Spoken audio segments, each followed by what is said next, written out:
Hi friends, ನಾನು ಪ್ರತಿಮಾ.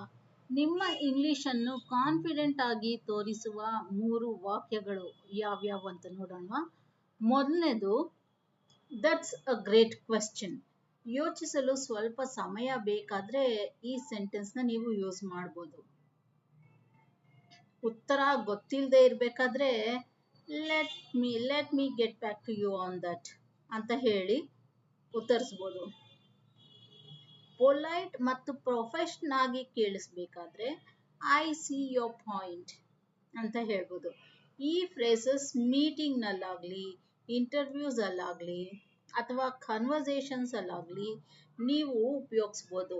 ನಿಮ್ಮ English natural ಆಗಿ ಪವರ್ಫುಲ್ ಆಗಿ ಕೇಳಿಸುತ್ತೆ. ಪ್ರಾಕ್ಟೀಸ್ ಮಾಡಿ, ಕಮೆಂಟ್ನಲ್ಲಿ ಹೇಳಿ ಯಾವ ಫ್ರೇಸ್ ನಿಮಗೆ ಇಷ್ಟ ಆಯಿತು ಅಂತ.